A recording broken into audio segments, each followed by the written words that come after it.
Wonderful. So, ladies and gentlemen, welcome to this week's monsoon seminar. Our speaker this week is Tripti Bhattacharya, and she's an assistant professor at Syracuse University. And she works on regional rainfall and global climate change, and she's going to talk to us today about North American monsoons. Tripti did her PhD at the University of California, Berkeley, and finished in 2016. After which she was a postdoc at the University of Arizona before starting her position in Syracuse. And in 2023, she was named the Sloan Foundation Fellow in Earth System Science. So Tripti, without further ado, if you'd like to take over, and I'd ask the rest of you to mute, and if you have questions, put them in the chat and I'll call on you at the end. Thank you very much. Okay, just checking to make sure the display is working fine. Looks good. Okay, well, thank you, those of you who can be here on Zoom, and for those of you watching on YouTube. I'm excited to present some of our lab's work on the North American monsoon, specifically in the Pliocene. And this work is really the collaborative effort of a team of scientists, both outside of Syracuse University, people like Ran Feng and Natalie Burles, as well as the people who work in my lab group who have really made this research possible. So a quick shout out to all of them before I get into the content. But first, let's start with a view of tropical rainfall from the TRIM satellite. So this is summertime rainfall rates derived from the TRIM satellite. And on this plot, you can see the iconic monsoon regimes of the Earth, right? The one we might be most familiar with occurs over South Asia and Southeast Asia, but you can also see the West African monsoon and the South American monsoon here. If you squint at this plot, you can see high rainfall rates in Western Mexico that comprise the North American monsoon system. And that's the monsoon system we'll be talking about today. So let's take a zoomed in look at this region. So the North American monsoon provides a majority of annual rainfall in many parts of Western Mexico, extending into the American Southwest in Arizona and New Mexico. This plot shows the percent of annual rainfall that comes from July through September precipitation. So you can see that in many parts of this domain, the monsoon provides up to 70 to 80% of annual rainfall. And even in Arizona, it provides between 40 and 50% of annual rainfall. So it's a significant component of the annual water budget. And ecologists have speculated that this summertime rainfall is key to the floristic diversity of ecosystems like the Sonoran Desert, shown here in springtime and summer. And monsoon rainfall and its intensity has an impact on local infrastructure in places like Tucson, as you can see from this flooded underpass during a monsoon rainstorm. So the monsoon affects the annual water budget, it affects regional ecosystems, and it also affects human infrastructure and the possibilities for human society in the Southwest. Unfortunately, our understanding about the future of this monsoon system is incomplete. So this is a compilation from CMIP6 models looking at changes in precipitation in spring and summer.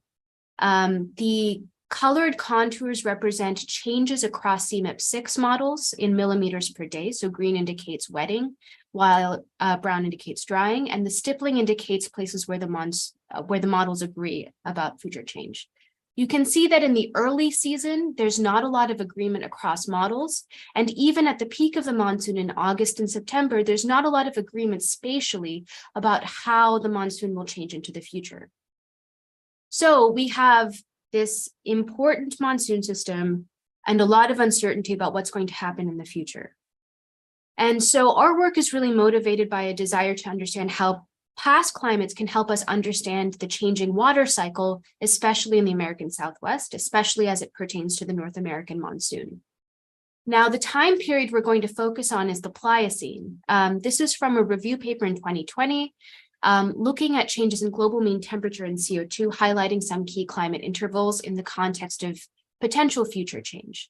So the Pliocene was about 5 to 3 million years ago, or 2.5 million years ago, and the mid-Pliocene interval between 3.3 and 3 million years ago stands out as an interval in Earth history when CO2 was at around 400 parts per million. So this was the last time in Earth history when CO2 was at around 400 parts per million. And so the Pliocene offers a test case to study the sensitivity of regional hydroclimates to higher mean greenhouse gases. However, there were other boundary conditions in the Pliocene that were not similar to pre-industrial climates. One key difference involved the Greenland ice sheet. So we know from geomorphological evidence as well as coupled ice sheet climate models that before around 2.6 million years ago, higher CO2 levels didn't support extensive ice over Greenland. So we started to see ice develop in this modeling study, at least around 2.9 million years ago, and then extensive ice cover occurred by 2.5 million years. Now, so this is another boundary condition that likely affected global climate in addition to CO2.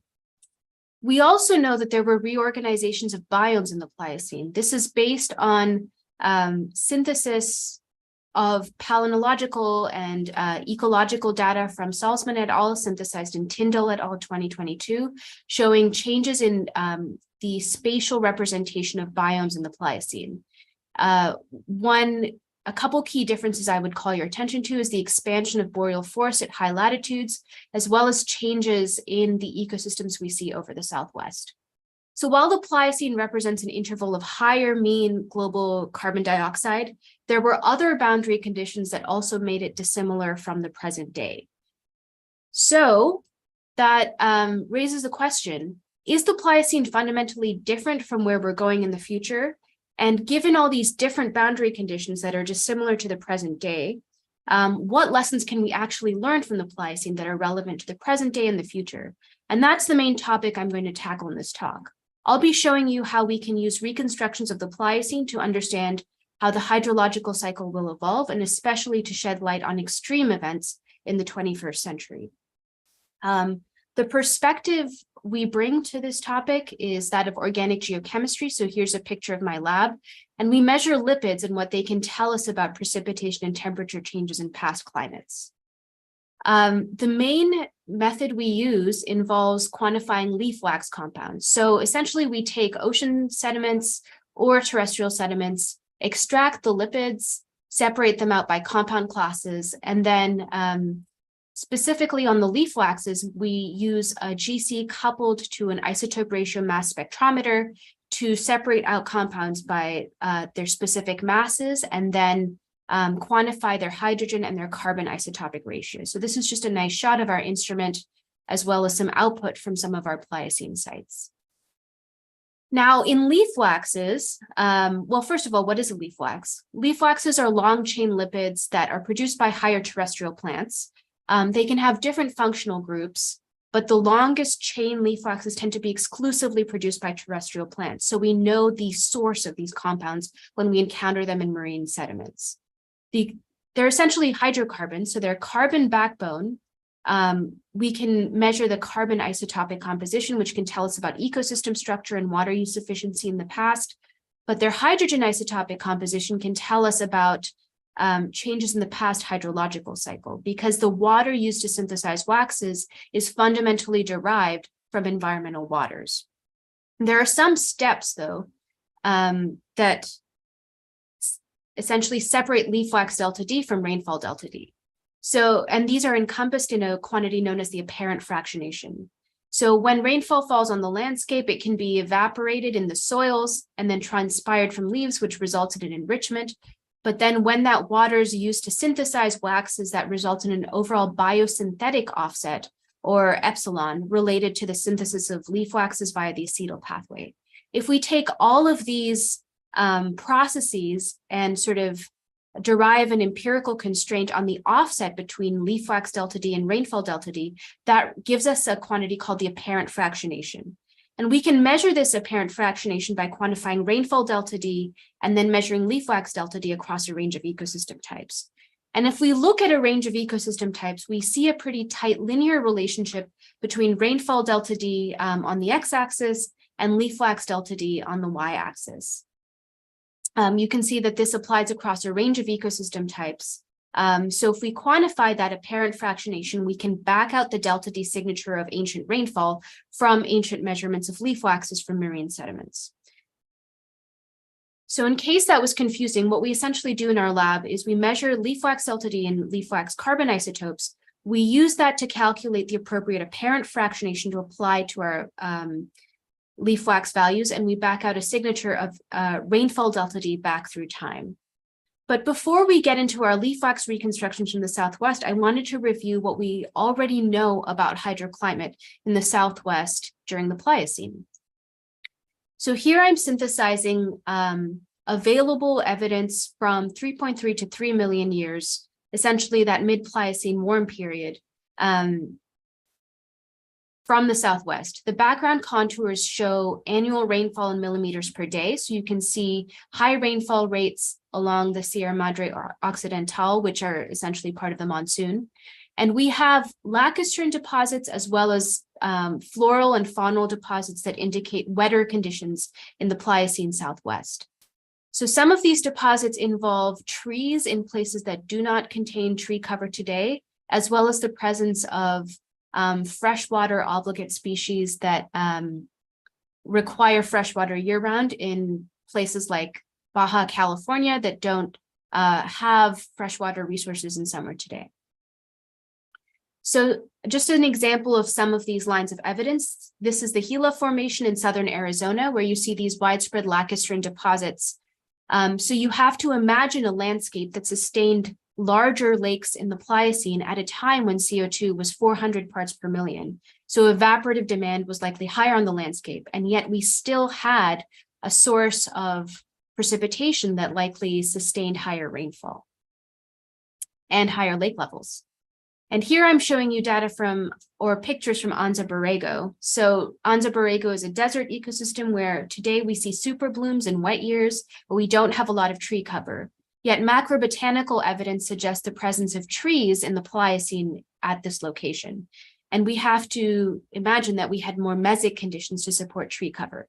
So these lines of evidence, these widespread lakes, as well as this macrobotanical evidence is intriguing, but it doesn't tell us the source of rainfall. It doesn't tell us whether this rainfall came from enhanced winter storm tracks, for instance, or from the summer monsoon. Interestingly, in 2022, Min Fu published a paper that suggested that if you increase sea surface temperatures on the California margin, similar to what we observed in the Pliocene, you can get an expansion of summertime rainfall across the Southwest. And it's possible that the summertime rainfall could explain wetter conditions that sustained more tree cover, as well as these larger lakes.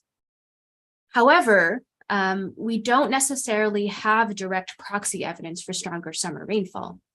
And this is where our lab comes in. So we sought to answer the question, is there actually evidence for more summer rainfall in the Pliocene, and how might this be related to Pliocene changes in sea surface temperature patterns? When I was a postdoc, I worked on using leaf waxes to infer changes in the importance of the monsoon in the seasonal cycle.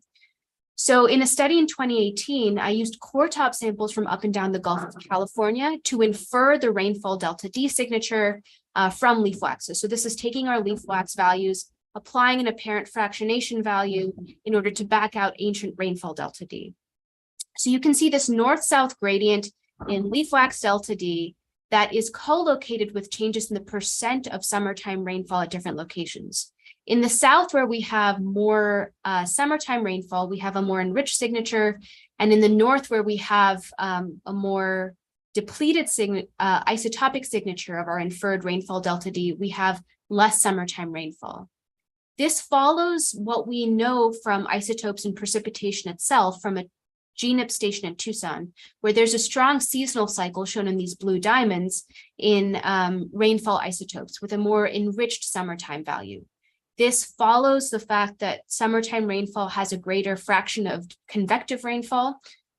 So increasing convective fraction of rainfall shown in this red line here. So we think that as we increase our proportion of summertime deep convective rainfall, we end up with a more enriched isotopic signature.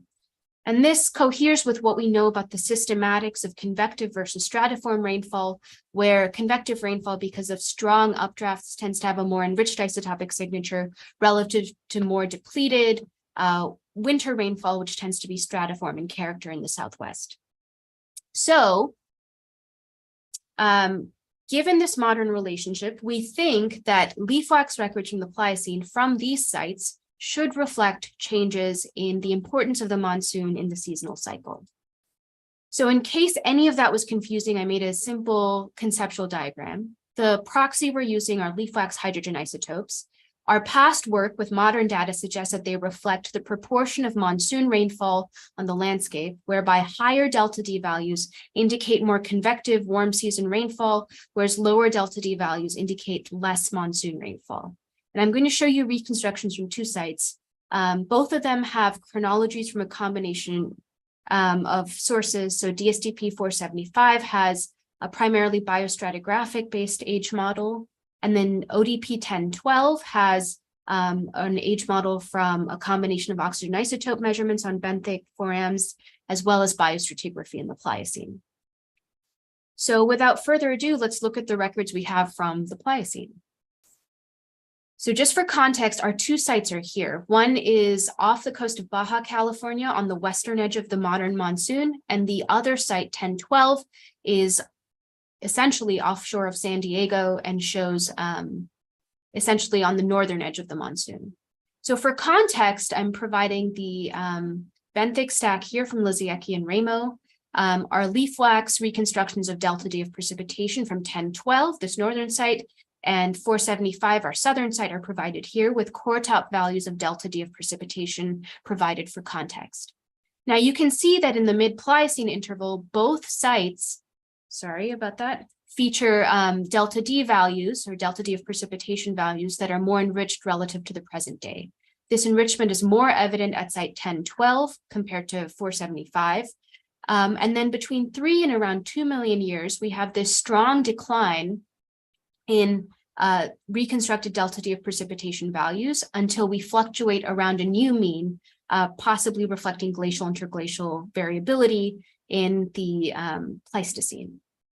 So we have this pattern that we interpret as a more enriched monsoon in the Pliocene, this decline over the Plio-Pleistocene transition, and then this new regime in the Pleistocene. We interpret this as reflecting a stronger monsoon in the Pliocene, consistent with modeling results. But what is actually driving the stronger Pliocene monsoon? Remember, the modeling study we cited suggests that it's California margin sea surface temperatures.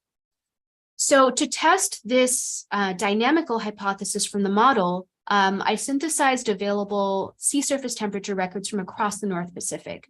So I'm showing you the average Pliocene temperature anomaly with sort of the middle representing the median, or the middle representing the upper bound, the next circle representing the median, and then the outer circle representing the lower 95 bound of the confidence interval. And these are Alcanone-based sea surface temperatures. And I compared our leaf wax reconstructions to two indices of sea surface temperature. One is an absolute index of California margin temperature. So just the magnitude of temperature anomalies associated with sea surface temperatures at these four sites, 1012, 1014, 1010, and 475. The 475 data was actually generated by my student, Peter. And you can see that if we synthesize these records together, they reflect a long-term decline in temperatures to the present day. So it was just warmer in the Pliocene. We see a steady decline through the Pleistocene to glacial interglacial variability in the late Pleistocene. I also compared the records to another index that reflects the subtropical tropical difference in temperature in the Eastern Pacific. So it's an index of California margin temperatures minus an index of temperatures in the Eastern Equatorial Pacific. And this shows a different behavior where you have a warmer California margin relative to the Eastern Equatorial Pacific in the Pliocene. And then we see a decline between 3 and 2.5 or 2 million years. and then oscillation around a new regime. And this much more closely mimics the behavior we see in our proxy records, where you have a Pliocene, stronger monsoon, this decline from the Pliocene to the Pleistocene between 3 and 2 million years, and then oscillation around a new mean. So this led us to the idea that maybe it's not the absolute margin of warming on the California margin, but actually the gradient of temperature between the subtropics and the tropics that's governing temperature change in this region, monsoon change in this region. We then tested this idea with isotope-enabled models, where we essentially prescribed a given sea surface temperature field, something like this, highly unrealistic but useful for testing theories, and looked at how vapor and precipitation delta D evolved. So when we prescribe warmer sea surface temperatures on the California margin relative to the Eastern Equatorial Pacific, we see an enrichment of the delta D of water vapor, and then an enrichment of the delta D of precipitation, similar to what we observe in the proxy records. And then we did a series of simulations to test whether it's the temperature difference between the subtropics and the tropics, or the absolute magnitude of California margin warming that's resulting in a stronger monsoon. So that's what I'm showing in this plot. Essentially, we ran a series of simulations with different patterns of sea surface temperature warming.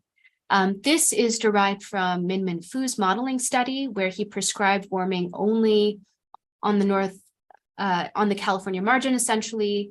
Then we used a 2 times CO2 simulation with uniform warming. And then we prescribed this pattern that essentially warms the California margin or Northeast Pacific and doesn't warm the Equatorial Pacific quite so much. And then we looked at how summertime and annual average precipitation minus evaporation evolved. So what I'm showing here in this gray box is what the proxies suggest were temperature anomalies on the California margin, and then precipitation minus evaporation anomalies on the y-axis. And we're saying the gray box indicates positive precipitation minus evaporation because remember, we have higher lake levels and we had obligate freshwater species, suggesting that we had positive water balance in the Southwest. So when we look at how precipitation minus evaporation evolves in response to a California margin temperature anomaly, so the absolute magnitude of warming on the California margin, there's not a strong relationship either between annual average precipitation minus evaporation or summertime precipitation minus evaporation.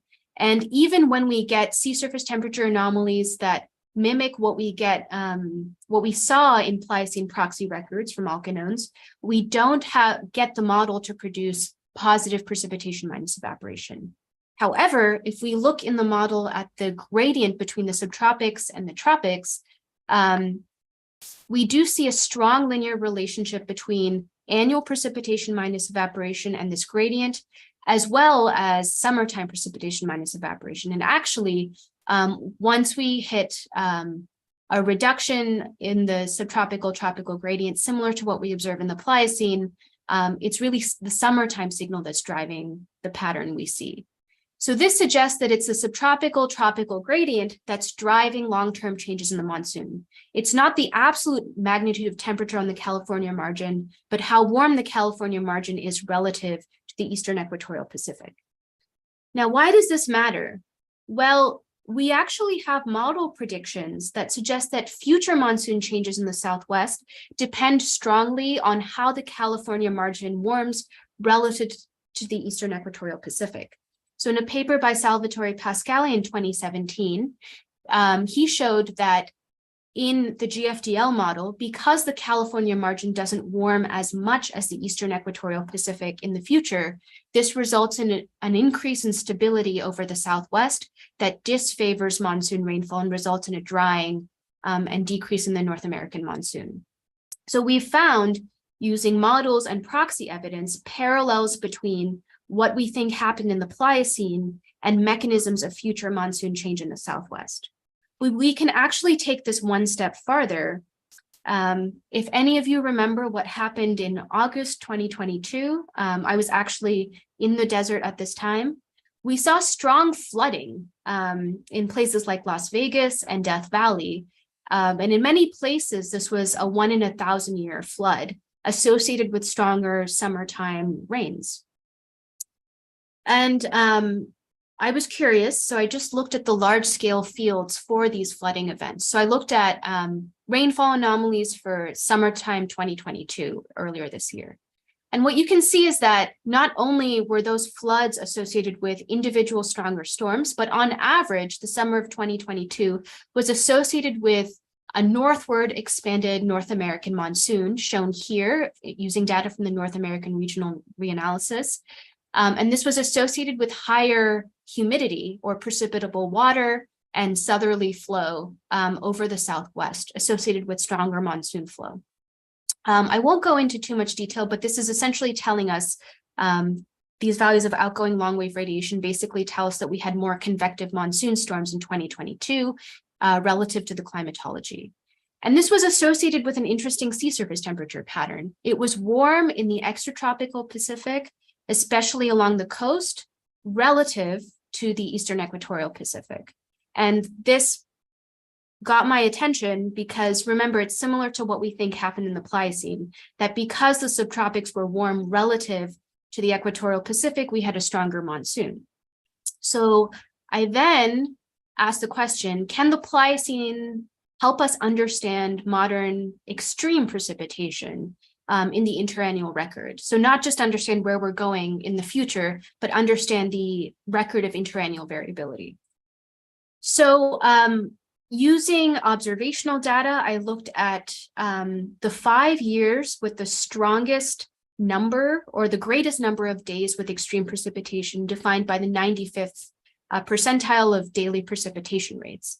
So 5 years stand out as having above average daily precipitation or days with extreme precipitation in the Southwest. Notice that there isn't really a long-term trend in this.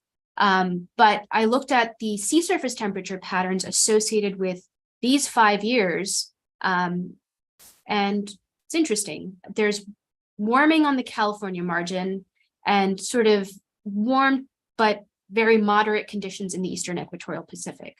So similar to what we think was the average state in the Pliocene, we see that extreme precipitation years in the desert Southwest are associated with warmer temperatures on the California margin. And this appears associated with an increase in precipitable water over the Southwest. So here I'm showing you vertically integrated humidity essentially over the Southwest from a reanalysis product. And you can see that in these years with more extreme precipitation, we have higher humidity essentially over the Southwest, which essentially might just be a function of warmer sea surface temperatures.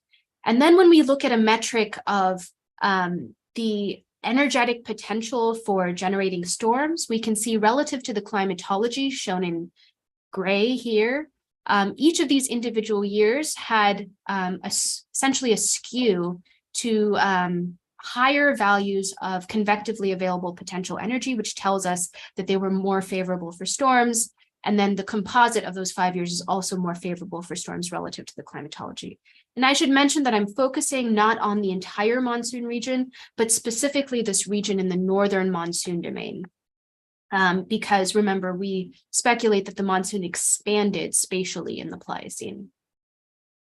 Okay, so what have we learned from these results? Well, we found not just that the Pliocene might shed light on mechanisms of future monsoon change, but that there's a parallel between present day precipitation extremes in the Southwest and the past mean state of the Pliocene. Notably, we think that Pliocene changes in the North American monsoon were governed by shifts in sea surface temperature patterns. And we have some evidence that present day extremes in the Southwest are related to shifts in patterns of North Pacific sea surface temperatures.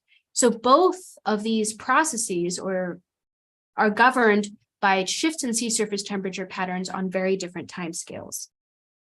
So my lab group has been playing with this idea that the Pliocene essentially represents present day extreme precipitation turned up to 11. Now, what do I mean by that?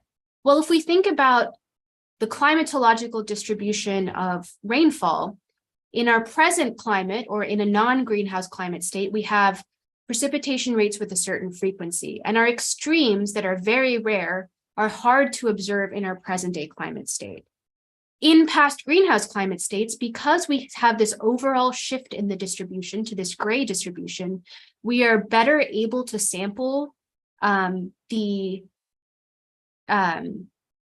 sort of extreme tails of the distribution. So even though we can't actually observe extreme daily precipitation in the Pliocene, the average condition in the Pliocene is more reflective of what of the state that is characteristic of extreme precipitation in today's climate because of this overall shift in the distribution. All right, so what have we learned so far? Well, using our leaf wax records, we've shown that there's some evidence for stronger monsoon precipitation in the Southwest and the Pliocene. We showed using both those records as well as SST proxies, as well as model simulations, that sea surface temperature patterns are key to explaining Pliocene hydroclimate. Essentially, you cannot generate a stronger monsoon without altering the subtropical tropical gradient in the Eastern Pacific. And we found using observational data from the present day that the Pliocene can help us clarify the dynamics of current and future extreme rainfall, especially because some of those extremes are especially difficult to observe in our present day interannual record.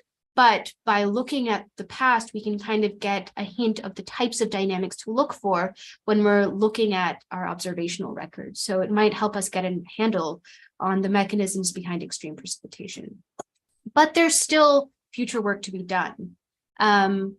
We want to find out whether other warm intervals that were maybe warm for different reasons, right, like the last interglacial or the mid-Holocene, show similar patterns of intensification of the monsoon in the Southwest. And we want to characterize how spatially extensive the Pliocene monsoon signature was. So we're currently working on sites like Searles Lake and other inland sites in the Great Basin, as well as sites further north on the California margin, to see whether we see the signature of summertime rainfall in these other regions.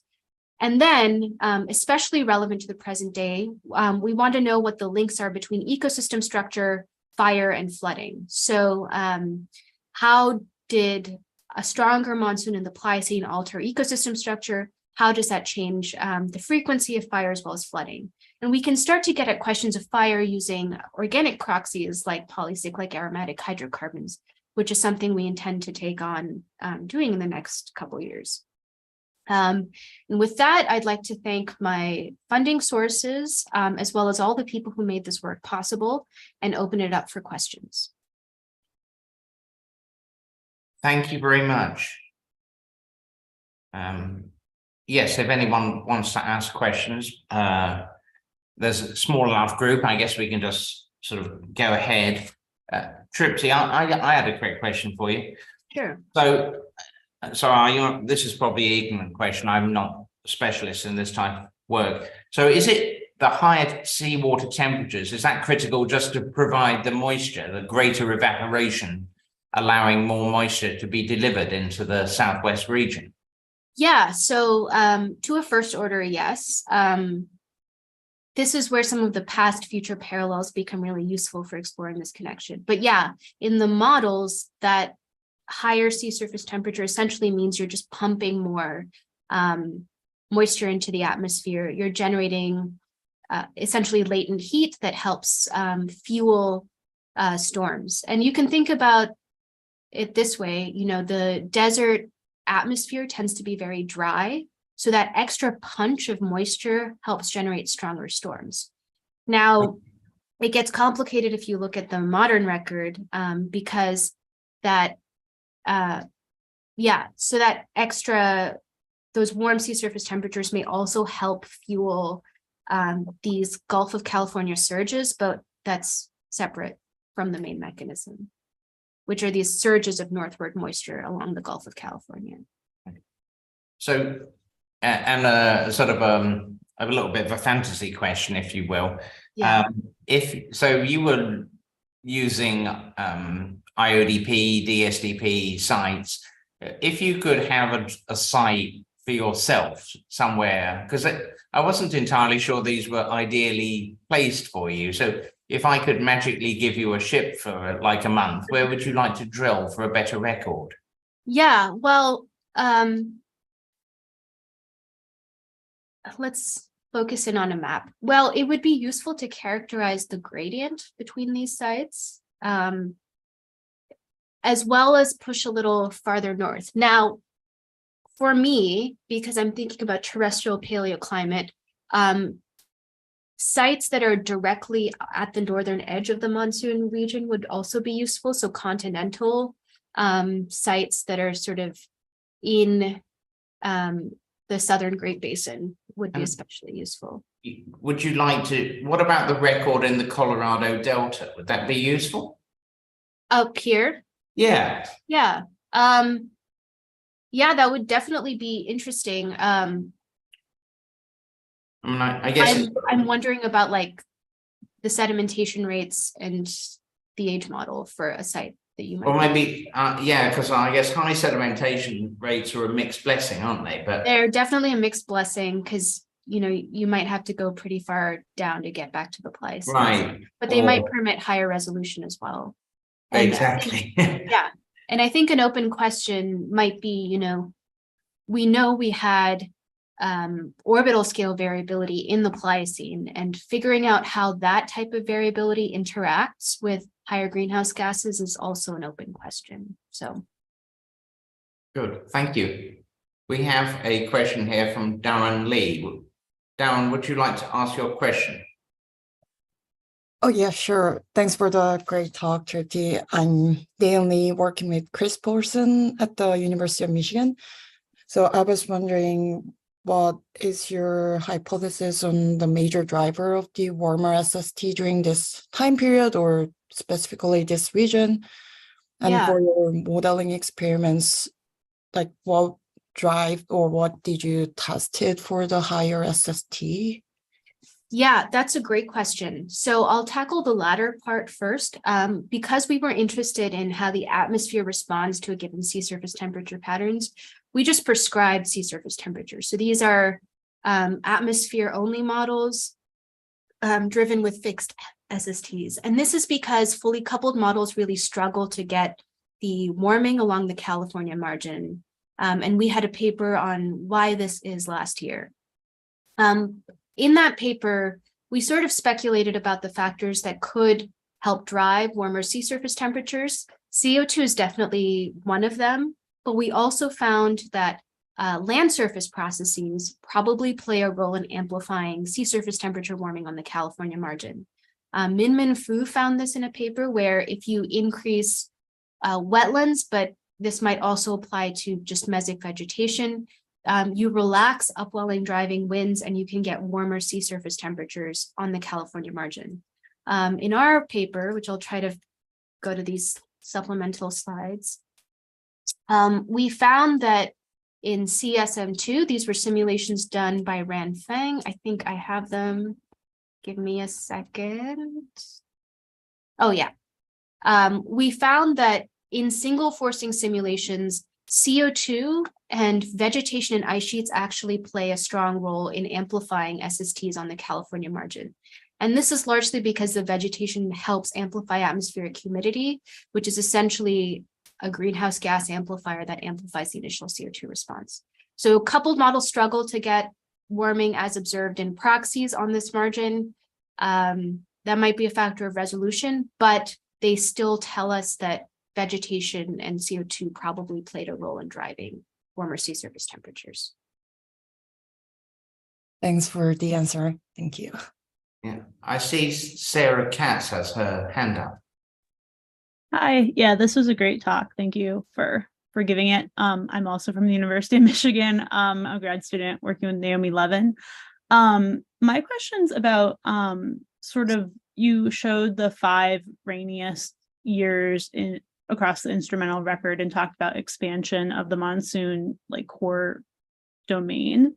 Can you talk about a little bit, do you see both expansion of the domain and increase in rainfall within the domain? I might have missed that. And then during the periods when it's sort of lesser monsoon strength, is it contraction and decrease in rainfall? Can you just talk about how those two things play together a little bit? Yeah, that's a great question. I'll tackle it in two ways. So from the observational record, if we look at composites of rainfall for those years, right here, yeah, it's expansion, but not necessarily intensification in the core domain, which would be the Sierra Madre Occidental on the western coast of Mexico. So it's more an expansion west and north. So it's this kind of decoupling between what's happening on the edge of the monsoon versus the core monsoon domain. So yeah, that's something that's important to think about. And this is why, in our view, the Pliocene data is so useful, because our sites are located in Baja and sort of the Southern California margin. So you're really picking up westward and northward expansion rather than intensification of the monsoon in its core domain. You'd probably want records from farther south, closer to the traditional Mexican margin, to pick up a signal for what happened in the Pliocene in those locations. Does that answer the question? Yeah. So do you think that there's like some sort of limiting factor then that's preventing the core monsoon region from receiving more rainfall? Yeah, I think that's an excellent question that I think gets to some of the fundamental debates in the literature right now about the North American monsoon. Yeah, essentially about the role of topography in driving rainfall rates on the sort of windward side of the Sierra Madre Occidental. I would say we don't have evidence for any sort of dynamical limit on rainfall rates, whereby like I don't see a reason why warmer sea surface temperatures would not drive. Well, let me rephrase that actually. So I think the reason why warmer sea surface temperatures are so effective over the desert Southwest is because the atmosphere on average is not that favorable to summertime storms. It's quite dry. And so you need that moisture to condition the atmosphere for these types of storms. On the sort of flank of the mountains, you have an average flow in the climatology that's pretty favorable for rainfall. So this mechanism where you have these warmer sea surface temperatures over here might not be that effective at generating higher rainfall rates. So it really depends on what's limiting rainfall in both these domains.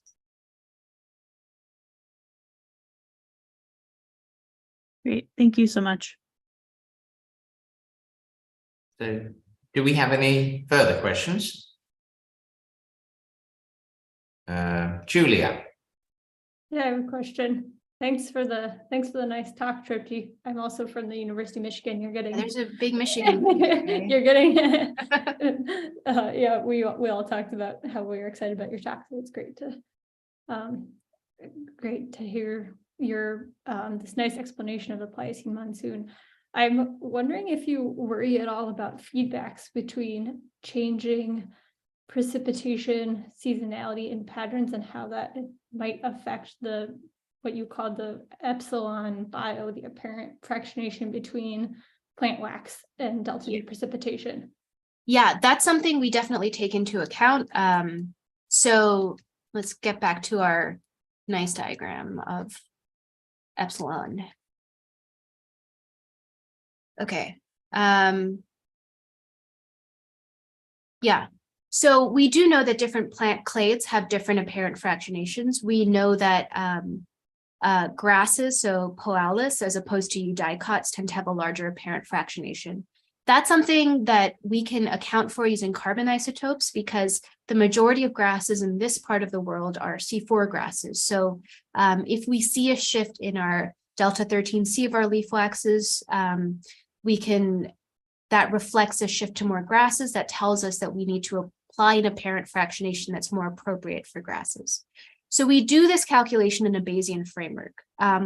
So using modern measurements of leaf waxes from places in Arizona, actually the Desert Museum in Arizona, we sort of calculate what the changing proportion of C4 is in our record, and assuming that that's primarily representing shifts in grasses, which is a pretty good assumption in this region. We use that to calculate a range of appropriate apparent fractionations to apply. It turns out that in these records, our delta 13C is quite flat. There isn't a lot of change. Let me show you that data. So applying an apparent fractionation seems like a good assumption, but I would love to have pollen data to get a better handle on changes in ecosystem structure. Yeah, so here I'm showing you our two records and sort of how we did our inference. I believe this is 1012 and this is 475, and you can see our leaf wax delta 13C, and it's pretty C3-like throughout the record. So while we did that Bayesian mixing model, it doesn't actually impact our results that much. It's kind of interesting that you have this shift in the monsoon, but no shift in the delta 13C. That in itself says something about the system response. Yeah, and this gets to the idea of like thinking about how ecosystem structure changes in response to more monsoon rainfall. So I will say also that our record does not also rule out the fact that winter rainfall could have increased a little bit.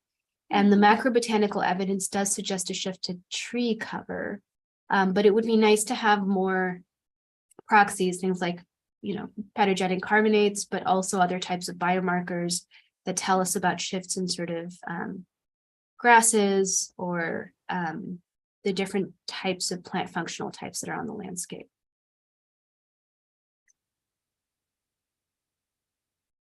We should talk about that. Yeah, Good. thanks. Are there any further questions? Well, if not, maybe you can all join me in thanking Tripti for her presentation. Very interesting, either virtually or in reality. The thanks.